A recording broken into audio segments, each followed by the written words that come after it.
Questions? Thank you, Mr. Chair. I just want you to elaborate a little bit more on Democrats' posture on this Israel standalone bill.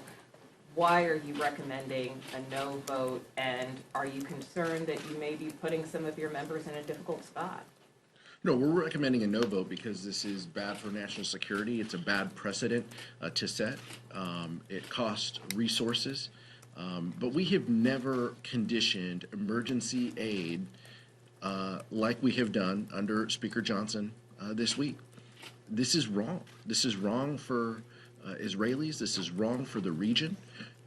Just a few years ago, we added additional resources for Iron Dome in a supplemental. We didn't condition that. We didn't offset that. This is Republicans playing politics with aid to Israel. We take a lot of meetings in these chambers, and some of the meetings, people have talked with us about adding conditions to aid with Israel, and we have always resisted that. And here we see Republicans doing just that. The speaker could have started out his tenure in a very different way.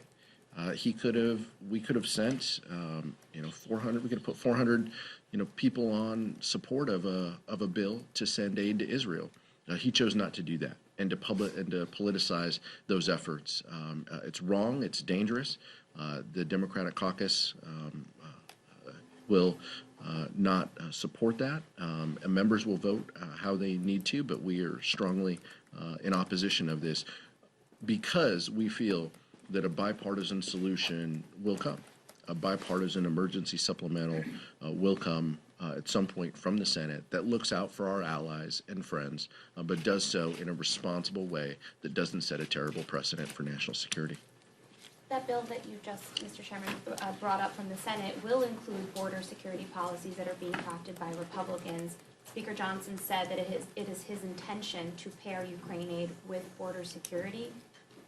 Are you concerned about that? I think you're giving some talking points that aren't legislation. Those are some things that senators have said. I'm not aware of any proposal. If you want to produce one that does have border security measures from Senate Republicans, I'm not aware that they've gravitated on any policy. In fact, just a couple weeks ago when they talked about this, they couldn't agree themselves on what a border solution will be. President Biden has this right. He has sent forward an emergency supplemental that has additional resources to protect our national security for Israel, for Ukraine, for our southern border that's done in a responsible and reasonable way. That's the policy we should have. We shouldn't be adding policy measures to change, immigration. We can add additional resources. Senate Democrats, House Democrats have been supportive of that, but changing policy is something that shouldn't be done within this measure. Max? A member of your own caucus, Dean Phillips, recently launched his presidential run against President Biden. Have you spoken to him since this launch, and what are your thoughts on his campaign? I haven't spoken to him since his launch. The last conversation I had with him was when he told me he wasn't going to be a member of the Democratic Policy and Communications Committee. I haven't had any discussions, and I don't know why someone would not do their job here to campaign in a state that doesn't have any delegates, but that's I'm not a presidential strategist. Thank you. Why